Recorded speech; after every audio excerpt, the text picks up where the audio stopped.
Good morning. आज हम आगे देखेंगे लोकल बकलिंग क्या होता है, उसको किस तरीके से कंसीडर करते हैं डिजाइन पर्पस के लिए, कहां कहां पर हो सकती है लोकल बकलिंग, इसके बारे में पढ़ेंगे। तो ये लोकल फ्लेंज बकलिंग यानी लोकल बकलिंग है तो उसके एलिमेंट्स में या पार्ट्स में हो सकती है। तो अभी हम फ्लेंज के बारे में देखेंगे। लोकल फ्लेंज बकलिंग क्या है, उसमें लिखा हुआ it is developed due to bending compressive stress. तो बेंडिंग कंप्रेसिव स्ट्रेस जनरेट कहां होता है, टॉप कंप्रेशन फाइबर में। और टॉप फाइबर में क्या है, यहाँ पर फ्लेंज है, ठीक है। तो यहां पर कंप्रेशन होगा।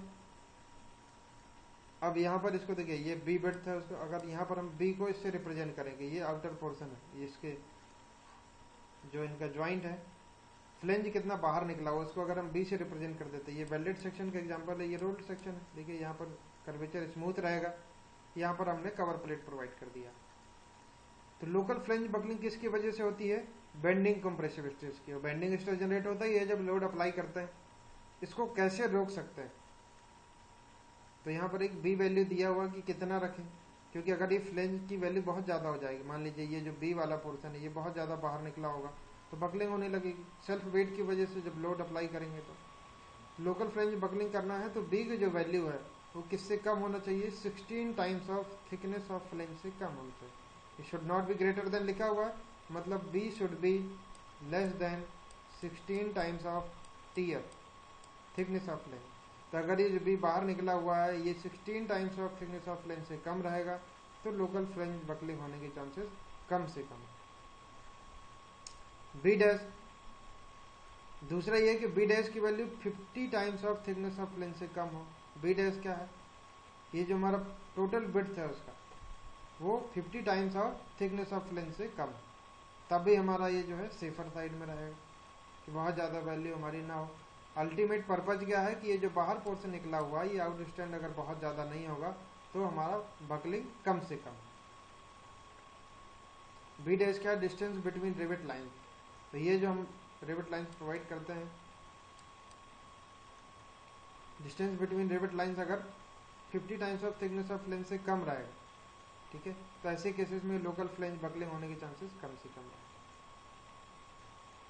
अब ये तो हो गया फ्लेंज बकलिंग जो कि बेंडिंग कंप्रेसिव स्ट्रेस की वजह से हो रहा था, ठीक है। यहां पर हमने देखा बेंडिंग कंप्रेसिव स्ट्रेस की वजह से, ये मैंने आपको बताया था कि जो फ्लेंज है वो बेंडिंग को रेजिस्ट करता है। क्योंकि बेंडिंग करता क्यों है, क्योंकि बेंडिंग स्ट्रेस ज्यादा आता है, इसलिए हम डिजाइन ही उसी के लिए करते हैं। अब वेब में बकलिंग किसकी वजह से होगी, शियर फोर्स की वजह से, क्योंकि शियर फोर्स ज्यादा आता है वेब में। It occurs due to diagonal compression in web which is produced due to shear force, जो कि शियर फोर्स की वजह से जनरेट होता है।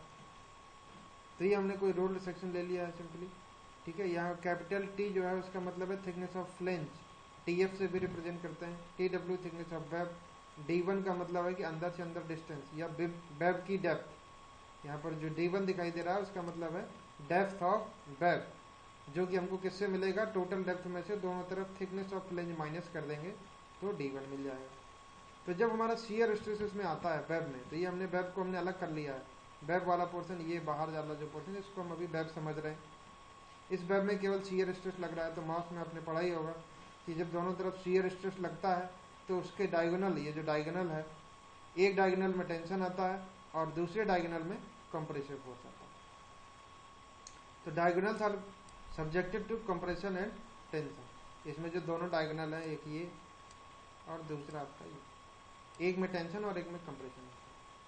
तो diagonal are subjected to compression and tension called diagonal compressive stress and diagonal tensile stress. Web में buckle due to diagonal compression, diagonal compression की वजह से बकलिंग हो सकती है, ठीक है। अब diagonal buckling of web is not at all serious in rolled section, ठीक है। रोल्ड सेक्शन अगर लेते हैं तो वहां पर इस तरीके से उनको थिकनेस रखी जाती है वेब की, ये जो थिकनेस ऑफ वेब है, कि वहां पर डायगोनल बकलिंग होने के चांसेस नहीं रहते। एट ऑल सीरियस, बिल्कुल नहीं है सीरियस मैटर, ठीक है। बहुत रेयर केसेस में बकलिंग हो सकता है। पॉसिबिलिटी ऑफ डायगोनल बकलिंग किसमें हो सकता है, ये वेल्डेड सेक्शन में हो सकता है, लेकिन उसको भी चांसेस कब होते हैं, Possibility of diagonal buckling of web is occur if d1 by tw is greater than 85. अगर रोल्ड सेक्शन भी ले तो किस केसेस में हो सकता है, d1 by tw जब 85 से भी ज्यादा हो, यानी depth of beam thickness of web से 85 टाइम्स से भी ज्यादा हो। ऑब्वियस सी बात है कि अगर इसका डेप्थ जो है वो बहुत ज्यादा हो जाएगा तो बकलिंग हो जाएगा। इसका बकलिंग होने के लिए अगर कंप्रेशन बाहर ज्यादा फैला हुआ है तो हमने बताया था कि फ्लेंज का बकलिंग हो जाता है। वेब का बकलिंग तभी होगा जब डेप्थ बहुत ज्यादा होगा। तो यहाँ लिखा हुआ है कि डेप्थ ऑफ वेब अगर 85 times of thickness of web से ज्यादा है तो ऐसे केसेस में यहाँ पर वेब के बकलिंग के चांसेस रहते हैं। ये सब आपके आईएस कोड में मेंशन है, ठीक है। बीम वाला सेक्शन देखिए, सेक्शन 6, उसका आपको 6.1 और 6.2 मेनली देखना है, उसके बारे में वहां पर दिया हुआ।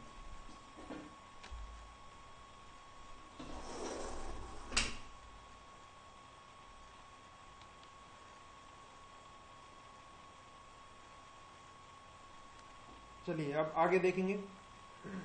ये मैंने कुछ डायग्राम्स उसके बनाए हुए हैं कि किस तरीके से वेब में बकलिंग होता है, ठीक है। तो web in rolled section of steel behave like a column. अब इसका जो वेब वाला पोर्शन है वो आप कॉलम की तरह समझ सकते हैं। ये कॉलम है जिसमें यहाँ पर लोड लग रहा है, ठीक है। कॉलम का लेंथ अब यहाँ पर बीम के डेप्थ के बराबर हो जाएगा और ये कॉलम की तरह बिहेव करेगा। Web in the rolled section of steel behave like a column when placed over concentrated load. यहाँ पर कोई पॉइंट लोड W लग रहा है। Web is quite thin and is therefore subjected to buckling. क्योंकि काफी इसका जो थिकनेस है आप देखेंगे, कोई भी इंडियन स्टैंडर्ड सेक्शन ले लीजिए, आई सेक्शन ले लीजिए, आई बीम ले लीजिए, उसकी जो वेब का थिकनेस होता है वो लगभग सबसे कम होता है, थिकनेस ऑफ फ्लेंज से भी कम होता है। Buckling of column web is very much influenced by restraint provided for flanges. यानी यहाँ पर जो वेब है उसका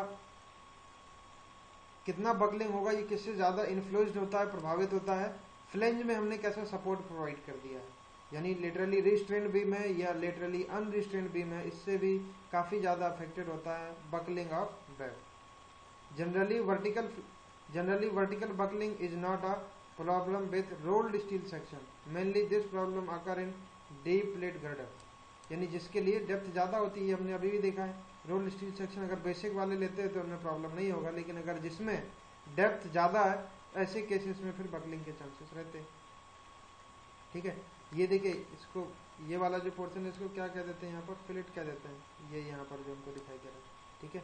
तो ये जहाँ एंड हो रहा है टो ऑफ फिलेट, ये वाला पॉइंट भी हो गया, और इधर नीचे वाला टो ऑफ फिलेट, ये बीच वाला पोर्शन वेब का हो गया। वैसे तो पूरा ही डेप्थ लेते हैं, लेकिन इसको अगर हम ये फिलेट वाला पोर्शन, ये यहाँ से यहाँ तक ये फिलेट है पूरा, ठीक है। तो फिलेट का टो है, यहाँ पर अभी बकलिंग दिखाया गया। यहाँ पर हम दिखाए केवल ऊपरी पोर्शन में, यहाँ पर टो ऑफ फिलेट में बकलिंग हो गया। इस पोर्शन में जनरली बकलिंग नहीं होता, ये फिलेट वाले पोर्शन इससे थोड़ा दूर पर होगा। आप वैसे भी समझ सकते हैं, लोड लगेगा तो सीधे जंक्शन में ही बेंडिंग नहीं होगा, क्योंकि अगर रोल्ड सेक्शन है तो यहाँ पर स्मूथ कर्व लोड आसानी से ट्रांसफर होकर के थोड़ा आगे पर जाकर के फिर वो बेंड होगा। तो यहाँ पर देखिए थोड़ा सा ऊपर की तरफ, सिमिलरली नीचे की तरफ भी ऐसा हो सकता है कि यहाँ पर बेंडिंग हो जाए, लेकिन जस्ट यहाँ पर बेंडिंग तो बकल नहीं करेगा। तो ये वेब के बारे में। लोकल बकलिंग ऑफ वेब, या इसी को वेब क्रिपलिंग भी कहते हैं, या इसी को वेब क्रिम्पलिंग भी कहते हैं, ठीक है। ये वही डायग्राम मैंने और डिटेल में यहाँ पर दिखाया। It is developed due to excessive bearing stress. जो लोकल बकलिंग होता है वेब का, ठीक है, वेब के कुछ पोर्शन में ही ये किसकी वजह से होता है, जब बियरिंग स्ट्रेस ज्यादा हो जाता है at the junction of fillet and web. ये फिलेट जहां पर फिनिश हो रहा है, ये यहाँ पर हमने टो ऑफ फिलेट देखा था, टो ऑफ फिलेट और वेब उसके जंक्शन पर, ठीक है, यहाँ पर लिखा हुआ है टो ऑफ फिलेट पर। तो जब लोड अप्लाई होता है तो बियरिंग फोर्स की वजह से एक्सेसिव बियरिंग स्ट्रेस यहाँ पर जनरेट होता है, जिसकी वजह से बकलिंग हो जाता है। वेब क्रिम्पलिंग इज नॉट अगर if bearing stress at the root of fillet is within the limit. सभी चीज के लिए बाउंड्री लिमिट बनी हुई है, अगर उसके अंदर है तब फिर वो बकल नहीं करेगा, अगर उस लिमिट से ज्यादा हो जाएगा तो फिर यहाँ पर बकलिंग हो जाएगा। ये प्रोसेस हमने टॉप पोर्शन के लिए दिखाया है, सेम ये देखिए यहाँ पर टॉप पोर्शन में भी हो सकता है और बॉटम पोर्शन में भी हो सकता है, ठीक है। Load and reaction concentrated along the short length of flange of beam are registered by compressive stress in the web which vary with distance from load. In such case, stress concentration occur at the junction of web and flange. Web और flange के junction में force, अगर हम beam को consider करें, beam का span 50 metre है, लेकिन सपोर्ट से 5 मीटर के डिस्टेंस पर एक पॉइंट लोड लग रहा है, तो जहां पर पॉइंट लोड लग रहा होगा, क्योंकि यूडीएल है तो पूरे में डिस्ट्रीब्यूट हो जाता है, अगर पॉइंट लोड लग रहा है तो उसकी वजह से उन्होंने बताया कि जंक्शन पर कंसंट्रेशन बढ़ जाएगा। कंसंट्रेशन बढ़ जाने की वजह से क्या होगा, ये बकलिंग के चांसेस होते हैं।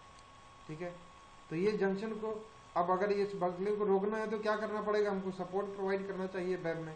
तो सॉल्यूशन क्या है इसका, आइदर प्रोवाइड स्टिफनर जो हमने प्लेट गर्डर में देखा हुआ है, और मेक द वेब थिकर, या तो इसकी थिकनेस बढ़ा दी जाए या यहाँ पर हम उसको सपोर्ट प्रोवाइड करेंगे।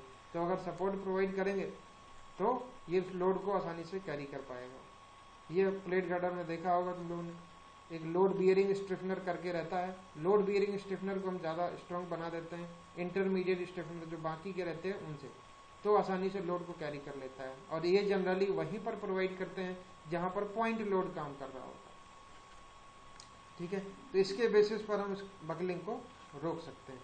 आता किसकी वजह से है, जब पॉइंट लोड कहीं पर लग रहा होता है तो कंसंट्रेशन बढ़ जाता है एक जगह। ठीक है, इसकी वजह से यहाँ पर ये वैल्यू बढ़ जाती है।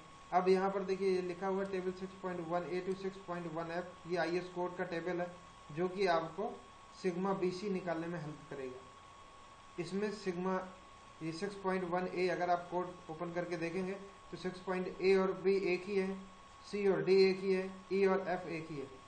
यानी 6.1A और B के लिए Fy की वैल्यू 240 रखी गई है, C और D के लिए 340 Fy अगर है तो उसके लिए वैलिड है, E और F आप देख लीजिए उसमें Fy 400 MPa है उसके लिए वैलिड है। तो अगर 250 है तो A और B को ही यूज करना है। अब A और B में से किसको यूज करना है वो मैं भी एक एग्जाम्पल के माध्यम से आप लोगों को दिखाऊंगा। जहां पर D का मतलब है overall depth of beam, D1 का मतलब है डेप्थ ऑफ वेब। ठीक है, इसको कैसे कैलकुलेट करेंगे, टोटल डेप्थ में से दोनों तरफ थिकनेस ऑफ फ्लेंज माइनस कर देंगे। L का मतलब है effective length of flange, compressive flange, या इफेक्टिव लेंथ ऑफ बीम भी कह सकते हैं। T क्या है, mean thickness of compression flange. Small t का मतलब है थिकनेस ऑफ वेब, या TW का है, इसको T ना कहेंगे।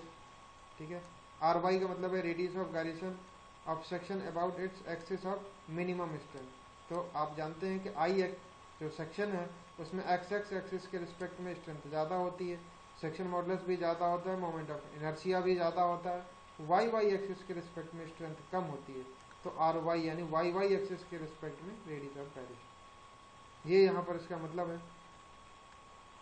तो ये H2 जो है वो क्या है, ये H2 है यहाँ से टो तक का डिस्टेंस जो आपको दिखाई दे रहा है, ये जो रूट ऑफ फिलेट से यहाँ तक, इसको ये यहाँ से रूट ऑफ फिलेट से ये डिस्टेंस। तो आपको जो बकलिंग होगी वो इसके बाद में ही आपका स्टार्ट होगा, उससे पहले नहीं स्टार्ट होगा। वही यहाँ पर दिखाया गया कि जस्ट यहीं पर बकलिंग नहीं हो रही है, उससे कुछ डिस्टेंस पर बकलिंग स्टार्ट होगा। अब देखिए यहाँ पर बियरिंग स्ट्रेस,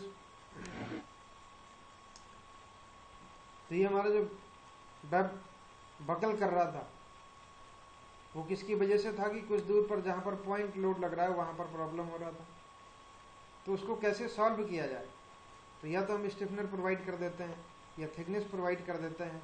इसके अलावा क्या है, देखिए बियरिंग स्ट्रेस, बियरिंग स्ट्रेस की लिमिट कितनी है, 0.75 Fy, ये मैंने आपको बताया हुआ है। मैक्सिमम परमिसिबल बियरिंग स्ट्रेस जो है वो 0.75 Fy। Bearing stress are set up in the beam at the place where concentrated load or reaction, क्योंकि लोड जहां पर काम करेगी यानी ऊपर से आ रहा है, रिएक्शन यानी सपोर्ट जो नीचे से ऊपर की तरफ लगता है। तो बियरिंग स्ट्रेस कहां पर ज्यादा होता है, उन जगहों पर जहां पर या तो पॉइंट लोड आ रहा है ऊपर से या फिर नीचे से सपोर्ट रिएक्शन। जैसे अगर हम समझे कि यहाँ पर सपोर्ट रिएक्शन काम कर रहा था हमारे बीम में, यहाँ पर कोई सपोर्ट प्रोवाइड कर दिया था, वहां पर भी क्रिटिकल है, और यहाँ कहीं पॉइंट लोड काम कर रहा था, ये भी क्रिटिकल जोन है, तो यहाँ पर बियरिंग स्ट्रेस आएगा। अब बियरिंग स्ट्रेस कितना आना चाहिए, P/AE, अगर 0.75 Fy से कम है तब सेफ है, यानी should not be greater then यानी लेस देन, एक ही मतलब हुआ। अगर P/AE की वैल्यू 0.75 Fy से कम है तब हमारा स्ट्रेस उस पर जो आ रहा है वो कम होगा, 0.75 Fy से सेफ होगा। अगर सिग्मा P की वैल्यू 0.75 Fy से ज़्यादा हो जाती है, इसका मतलब हमारा स्ट्रक्चर सेफ नहीं है बियरिंग के रिस्पेक्ट में। P का मतलब क्या है, पॉइंट लोड या कंसंट्रेटेड लोड। FY का मतलब है जो मटेरियल यूज हुआ है उसकी यील्ड स्ट्रेस। AE का मतलब यहाँ पर है इफेक्टिव स्ट्रेस। तो AE यहाँ पर इफेक्टिव स्ट्रेस है, ठीक है, ये तो डायग्राम जनरल है। AE का मतलब है इफेक्टिव एरिया। S2 का मतलब क्या है, depth of root of fillet. वो मैंने अभी लास्ट डायग्राम में दिखाया था आपको, रूट ऑफ फिलेट कहाँ पर है, वो फिलेट पोर्शन जहाँ पर एंड हो रहा है वो है। तो S2 है डेप्थ ऑफ फिलेट। अब यहाँ पर हमको क्या करना है, कोशिश करना है कि लोड इस तरीके से ट्रांसफर हो कि वो फिलेट से और नीचे आ जाए, ठीक है। तो फिलेट के पास में जनरली फेलियर होता है, फिलेट जहाँ पर एंड हो रहा है वहीं पर बकलिंग हो रहा था, नीचे या ऊपर, तो नीचे और फिर ये बीच वाला पोर्शन देखिए इस तरीके से। अगर ये फिलेट है, ये फिर पोर्शन कुछ दूर तक नहीं होगा, फिर नीचे वाला जो पोर्शन ये यहाँ पर इस तरीके से, ठीक है। तो ये ऊपर अगर बेंड होगा, ऊपर कब बेंड होगा, जब लोड लगेगा ऊपर से, ठीक है। तो ऊपर वाले पोर्शन में फेलियर के चांसेस रहेंगे। सपोर्ट रिएक्शन लगेगा तो नीचे वाले में फेल होने के चांसेस ज़्यादा रहेंगे, और यहाँ पर फेल होगा और यहाँ पर फेल होगा, ठीक है। तो अगर हम लोड को कुछ ऐसा ट्रांसफर कर दें कि इससे थोड़ा सा और नीचे आ जाए, यानी इस तरीके से ट्रांसफर होगी कुछ लोड हमारा इस तरीके से यहाँ बीच वाले पोर्शन में पहुँच जाए, आते आते डिस्टेंस ज़्यादा ट्रैवल करना पड़े उसको, तो ऐसे केसेस में हमारा सेफ हो जाएगा। अगर उस जंक्शन को पार कर जाए लोड, उसके और नीचे जा करके ट्रांसफर हो, देखिए अगर ऐसे होगा तो सीधे ट्रांसफर होगा, अगर हमने उसको थोड़ा सा डिफ्लेक्ट कर दिया तो वो क्या हो जाएगा, नीचे की तरफ ट्रांसफर हो जाएगा। सिमिलरली नीचे वाला भी थोड़ा सा ऊपर की तरफ ट्रांसफर हो जाएगा। तो ऐसे केस में क्या कर सकते हैं हम, ये बीच वाला जो जोन है जो क्रिटिकल है, ये जैसे यहाँ पर ये बनाया हुआ है, सिमिलरली यहाँ पर नीचे इस वाले पोर्शन को और इस वाले पोर्शन को, इसके बीच में अगर लोड आएगा तो हो सकता है हमारा जो है वो सेफर साइड में रहे। लेकिन अगर यहाँ से पास होगा तो वो उसके फेलियर के चांसेस, या फेलियर ना कहें क्रिपलिंग के चांसेस बने रहे। तो हमें कुछ ऐसा कोशिश करना है। तो हमने कितना एज्यूम किया, 30 डिग्री पर हमने मान लिया है कि लोड ट्रांसफर हो रहा है।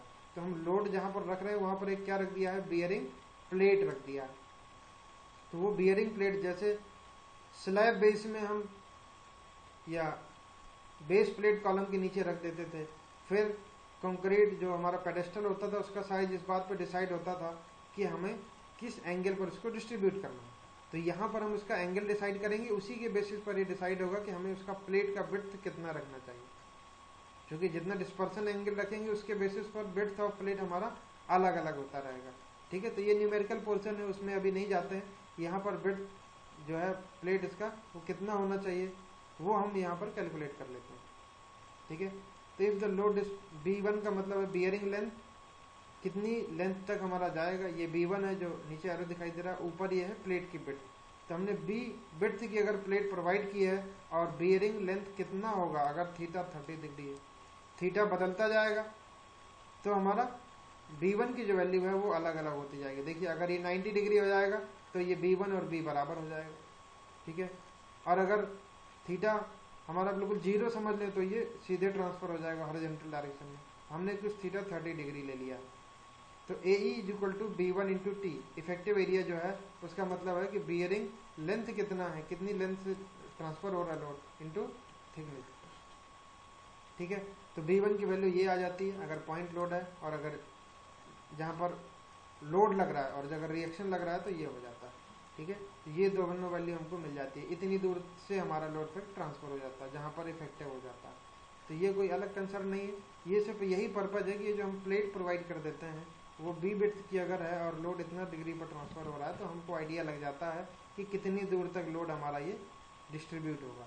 उसी तरीके से हम B की वैल्यू यानी प्लेट विड्थ प्रोवाइड करते हैं, यानी कि हमें 500 mm डिस्टेंस पर प्रोवाइड करना है या 600 mm विड्थ की हमको प्रोवाइड करना है, ये हम डिसाइड कर लेते हैं ताकि उसमें क्रिपलिंग ना हो, बियरिंग को आसानी से रजिस्ट कर सकें। यही सिर्फ इसका पर्पज है, ठीक है। अगर बियरिंग प्लेट नहीं प्रोवाइड करेंगे तो क्रिपलिंग हो जाएगा, वो बकल कर जाएगा, ठीक है। अब शियर स्ट्रेस के बारे में देखते हैं। तो शियर स्ट्रेस क्या है, if beam is subjected to type of shear, एक ट्रांसवर्स शियर, एक लॉन्गिट्यूडनल शियर। जो हॉरिजॉन्टल डायरेक्शन में काम करेगा लेंथ की डायरेक्शन में वो है लॉन्गिट्यूडनल शियर, और जो वर्टिकल डायरेक्शन में काम करेगा वो ट्रांसवर्स शियर, ठीक है। Transverse shear failure does not अगर नॉर्मली, ये जनरली नहीं होता in a regular steel beam as the beam fail due to web crippling, क्योंकि ट्रांसवर्स शियर हो उससे पहले ही क्रिपलिंग में वो फेल हो जाता है, ठीक है। तो transverse shear failure does not अगर normally in the regular section, उससे पहले ही हमारा क्रिपलिंग में फेल हो जाता है। तो हम ये जानते हैं कि स्ट्रेंथ ऑफ मेंबर वही होगा जो मिनिमम होगा, उसमें ही फेल हो जाएगा तो यहाँ तक पहुँचेगा ही नहीं, ठीक है। लेकिन ये हो सकता है अगर बीम बहुत छोटी है या बहुत ज़्यादा लोड है, तो ऐसे केसेस में फिर ट्रांसवर्स शियर इसमें हो सकता है। अब देखते हैं आगे। अब अगर सिंगल बीम से काम नहीं चल रहा है और बीम हमें डिजाइन करना है, तो या तो हम बीम का साइज बढ़ा दें या बीम में हम एक्स्ट्रा प्लेट प्रोवाइड कर दें। तो इफ सिंगल बीम, अब देखिए अभी तक मैंने बीम के बारे में बताया कि लिटरली स्ट्रेन होती है, रीस्ट्रेन होती है और अनरीस्ट्रेन होती है। अब यहाँ पर लिखा हुआ है अगर single beam section is not capable of with standing the applied load, मान लीजिए 1000 किलो न्यूटन का लोड लग रहा है, उसको हमारी बीम कैरी नहीं कर पा रही, ISLV 300 है, तो हम और बढ़ा सकते हैं, ISLV 350 कर सकते हैं या ISMB 300 कर सकते हैं, यानी पहले से उसको और ज़्यादा स्ट्रॉन्ग प्रोवाइड कर सकते हैं। लेकिन मान लीजिए क्वेश्चन में रिस्ट्रिक्शन है कि आपको ISLV 300 ही यूज करना है और लोड को भी कैरी कराना है, तो ऐसे केसेस में हम फिर उसमें कवर प्लेट प्रोवाइड कर देंगे। या कई बार ऐसा होता है कि लोड बहुत ज़्यादा है, हमारा जो हाईएस्ट सेक्शन स्टील टेबल में दिया हुआ है उसमें भी सुटेबल नहीं आ रहा है, तो फिर हमको कवर प्लेट प्रोवाइड करना पड़ेगा। ऐसे केस में बिल्टअप बीम प्रोवाइड करना पड़ता है। तो सिंगल बीम, उससे बड़ी बिल्टअप बीम, उसके बाद आपने प्लेट गर्डर देखा हुआ है और फिर ट्रस गर्डर भी होता है, ठीक है। प्लेट गर्डर से भी थोड़ा सा advance version. Truss girder bending moment जो है is taken by top and bottom member, ठीक है। बेंडिंग मोमेंट जो है वो टॉप और बॉटम से लिया जाता है, और shear force taken by vertical and incline member जो कि ट्रस में रहते हैं।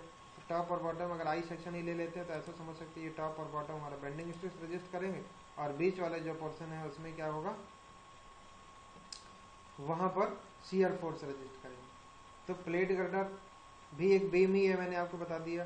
ट्रस और बीम में क्या डिफरेंस है, ट्रस में जो है पूरे में ये जो वेब है, बीम में वेब में पूरा सॉलिड रहता है पूरी लेंथ में, और ट्रस में पूरे में सॉलिड नहीं रहता है, कुछ मेंबर इंक्लाइन, सभी मेंबर इंक्लाइन होते हैं, यानी बीच का कुछ पोर्शन खाली रहता है। तो ट्रस एक तरीके का ऐसा बीम है जिसका जो वेब वाला पोर्शन है वो खुला रहता है, ठीक है। उसमें बीच बीच में मेंबर इंक्लाइन पोर्शन में प्रोवाइड कर दिए जाते हैं, इंक्लाइन लोकेशन में प्रोवाइड कर दिए जाते हैं, ठीक है।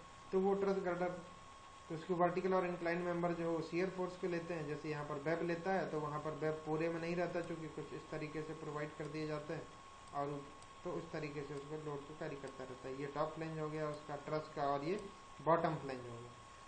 तो ये सिंगल प्लेट है या सिंगल स्टील सेक्शन है, ये बिल्टअप बीम है जिसमें दोनों तरफ कवर प्लेट प्रोवाइड कर दिया। ये प्लेट गर्डर है जो इसी का ही एडवांस रूप है, जिसमें देखिए कवर प्लेट भी प्रोवाइड किया गया है, इधर एंगल सेक्शन, इधर भी एंगल सेक्शन, इधर एंगल सेक्शन, इस तरफ बीच में भी कई बार प्रोवाइड कर देते हैं, जिसको हम स्टेपनर की कैटेगरी में ले लेते हैं, ठीक है। और बीच बीच में भी वर्टिकल स्टेपनर भी प्रोवाइड कर देते हैं, हॉरिजॉन्टल स्टेपनर भी प्रोवाइड कर देते हैं, वो सब प्लेट गर्डर की कैटेगरी।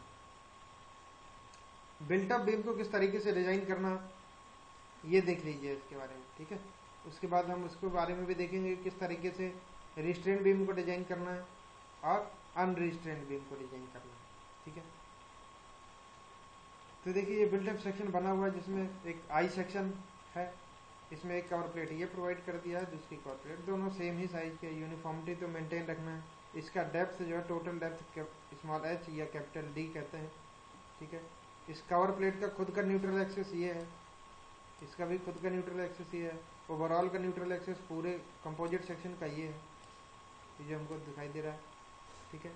अब अगर मान लीजिए हमने सबसे पहला स्टेप क्या किया, क्वेश्चन दिया हुआ है कि इतने मोमेंट के लिए हमको जनरेट करना है या इतना लोड आ रहा है, तो उसके वजह से हमने मोमेंट कैलकुलेट कर लिया, ये अप्लाइड मोमेंट, उसको हमने सिग्मा BC से डिवाइड कर दिया, ठीक है। तो रिक्वायर्ड सेक्शन मॉडुलस हमको पता चल जाएगा। अब मान लीजिए रिक्वायर्ड सेक्शन मॉडुलस कुछ इस तरीके से आ गई कि हमारी रिक्वायरमेंट पूरी नहीं हो रही है, हमको कवर प्लेट प्रोवाइड करने की जरूरत है। कवर प्लेट प्रोवाइड कर दिया इसमें, तो ZP = Z required minus Z of B। कितने के लिए प्लेट प्रोवाइड करना पड़ेगा, जितना हमारा रिक्वायर्ड सेक्शन मॉडुलस है उसमें से बीम का जो सेक्शन मॉडुलस है ये तो हमारे पास उपलब्ध है, एक्स्ट्रा कितना प्रोवाइड करना पड़ेगा वो हमको पता चल जाएगा, ZP की वैल्यू पता चल जाएगी, ठीक है।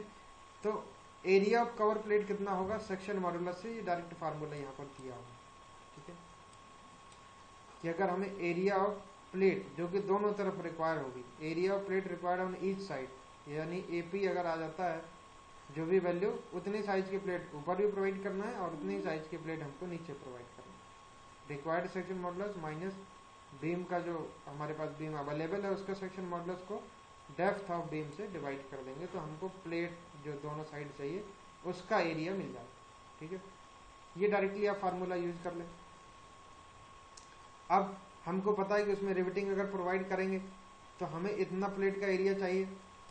ठीक है, लेकिन अगर रिवेट प्रोवाइड करेंगे तो उसमें होल भी बन जाएगा, होल वाला एरिया तो इफेक्टिव एरिया की कैटेगरी में नहीं आएगा, तो हमें इसको थोड़ा सा बढ़ा देना चाहिए क्योंकि इतना एरिया हमको चाहिए ही चाहिए। ठीक है, तो if riveting is done then increase the AP area of plate by 30 to 50%, क्योंकि ये हमारा नेट एरिया अल्टीमेटली बचना चाहिए हमारे पास, सेफर साइड मतलब सेफ्टी अवेलेबल होना चाहिए लोड रजिस्ट करने के लिए। अब अगर इसी में होल्ड कर देंगे तो नेट एरिया हमारे पास कम बचेगा, तो हम 30 से 50% इंक्रीज कर देते हैं। It will take care of area of rivet hole in tension zone. ठीक है, क्योंकि टेंशन में नेट इफेक्टिव एरिया लेना पड़ता है तो वहां पर हमारा ये काम कर रहा है। लेकिन अगर वेल्डिंग करेंगे तो कोई जरूरत नहीं इंक्रीज करने की, ऐसे केसेस में हम डायरेक्टली प्रोवाइड कर देंगे। ठीक है, सिग्मा BC कैलकुलेटेड जो है वो सिग्मा BC कैलकुलेटेड की जो वैल्यू है किस तरीके से कैलकुलेट करेंगे। ठीक है, देखिए परमिसिबल वैल्यू आपको पता है कितना है, हमको कैलकुलेट करना है, कैलकुलेट करके कितना आ रहा है। अब अगर कैलकुलेटेड वैल्यू परमिसिबल से कम है यानी सेफर साइड में है, ठीक है, तो सिग्मा BC यानी कि कंप्रेशन फ्लेंज में बेंडिंग की वजह से जो बेंडिंग स्ट्रेस आएगा उसकी वैल्यू कितनी होगी ये हमें कैलकुलेट करना है। Sigma is equal to M/Z होता है और Z is equal to I/Y होता है। ठीक है, तो वही फार्मूला फ्लेक्सुरल फार्मूला जो हमको पता है sigma upon Y is equal to M/I, इसमें से देख लीजिए तो आपको सिग्मा की वैल्यू M, ये I है। ठीक है, तो M/I इंटू Y हो जाएगा। ठीक है, तो ये I XX ले रहे हैं, sigma BC calculated x axis के रिस्पेक्ट में बीम को हमें जो भी कैलकुलेशन करना है अभी, क्योंकि एक्स एक्सिस ही मेजर स्ट्रेंथ कवर कर रही है। ठीक है, ज्यादा स्ट्रेंथ उसी में है।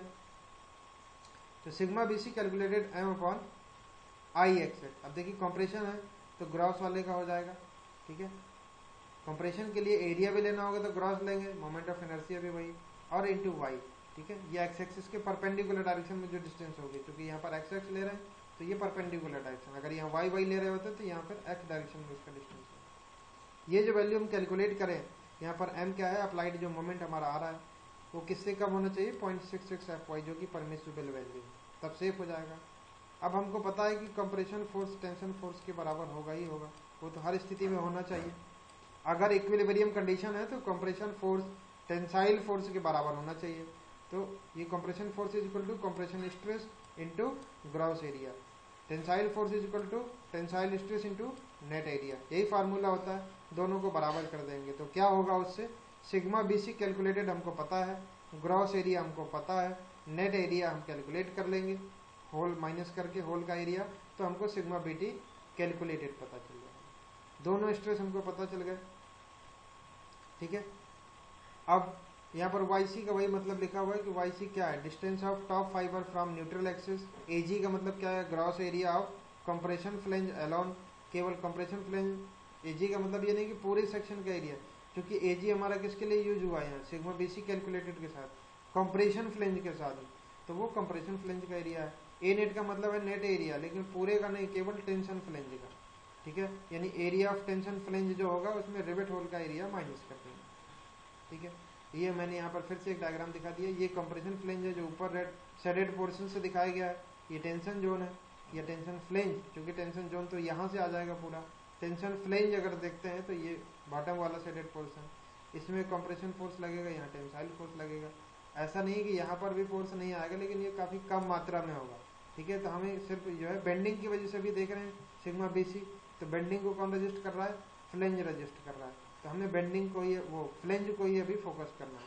ठीक है, वेब वाला पोर्शन शियर के लिए है, तो यहाँ इसको तब कंसीडर करेंगे जब शियर स्ट्रेस हमें चेक करना होगा, shear stress with in limit है या नहीं। ठीक है, तो कंप्रेशन फोर्स और टेंसाइल फोर्स वो कैसे निकलेंगे वो मैंने अभी आपको दिखा दिया है, इसको चेक कर लेंगे। वो अगर सेफ है, यानी सिग्मा AT कैलकुलेटेड भी अगर सेफ है और सिग्मा BC कैलकुलेटेड और सिग्मा BT कैलकुलेटेड दोनों ही 0.66 FY से कम है, तो सेफ रहेगा। अब बेंडिंग में तो सेफ हो गया, यानी फ्लेंज हमारा सेफ है। वेब को चेक कर लो, तो वेब को चेक करना है तो किसके लिए, शियर के लिए चेक करना पड़ेगा। तो टाउ एवरेज कैलकुलेटेड हम चेक करेंगे, तो शियर स्ट्रेस जो कैलकुलेट करेंगे, shear force divide by area. Web का एरिया कितना होगा, वेब की जो डेप्थ है और थिकनेस है, ठीक है, थिकनेस इंटू एच, इस पोर्शन को हम कंसीडर कर देंगे। यहाँ पर शियर फोर्स ये वैल्यू किससे कम होना चाहिए, 0.4 FY से कम होनी चाहिए, ठीक है। तो वैसे तो देखा जाए तो हमारा शियर को रजिस्टर करने के लिए पूरे में ही प्रोवाइड किया गया है, यहाँ से नीचे तक हमारा पूरा ये सेक्शन अवेलेबल होगा रजिस्टर करने के लिए, ठीक है। तो T इंटू HW, तो ये 0.4 FY से अगर कम है इसका मतलब सेफर साइड है, ठीक है। डिफ्लेक्शन चेक करना है तो वैसा ही फार्मूला है, कैलकुलेटेड, हमारा जो कैलकुलेटेड होना चाहिए वो परमिसिबल से कम होना चाहिए। ये परमिसिबल वैल्यू स्पैन अपॉन 325 आपको पता है, सिंपली सपोर्टेड बीम के लिए होता है। कैलकुलेटेड वैल्यू किसके ऊपर डिपेंड करेगा कि पॉइंट लोड है या यूडीएल है। अगर यूडीएल काम कर रहा है तो उसका फार्मूला आपको मैंने बताया था, 5W small w into L की पावर 4 अपॉन 384 A इंटू आई होता है। तो वो डिफ्लेक्शन सिंपली सपोर्टेड बीम के लिए हमेशा ही बेसिक थ्योरी है, ठीक है। और अगर पॉइंट लोड काम कर रहा है तो capital W L³ upon 48 EI, ठीक है। तो ये जनरली आपका यूडीएल और पॉइंट लोड के लिए रहता है, वो टिम्बर में भी आपने देखा होगा। अब मैंने आपको बताया था कंप्रेशन फ्लेंज में भी बकलिंग हो सकता है, ठीक है। तो उसके लिए हम प्लेट इस तरीके से प्रोवाइड करें, जो कवर प्लेट हम प्रोवाइड कर रहे हैं, plate should be provided such that out stand का मतलब क्या है, distance of outer from centre line of rivet, rivet से जो बाहर निकला हुआ पोर्शन वो कितना बाहर निकला हो, तो उसके लिए उसकी वैल्यू इससे कम होनी चाहिए, 16 times of thickness of cover plate और 20 times of thickness of cover plate, ठीक है। ये कंप्रेशन फ्लेंज में इतना निकला होना चाहिए और टेंशन फ्लेंज में ये आउटर लिमिट है, इससे कम ही निकला होना चाहिए, क्योंकि अगर इससे ज़्यादा निकला होगा तो बकलिंग के चांसेस रहेंगे फ्लेंज में। तो ये कवर प्लेट के लिए ये भी ध्यान रखना है कि जब हम प्रोवाइड करें तो रिवेट प्रोवाइड करने के बाद रिवेट लाइन से कितना दूर तक बाहर निकला हुआ है, वो भी विद इन लिमिट है। ये है बिल्ट अप बीम के लिए, ठीक है, कि बिल्ट अप बीम किस तरीके से प्रोवाइड करना है।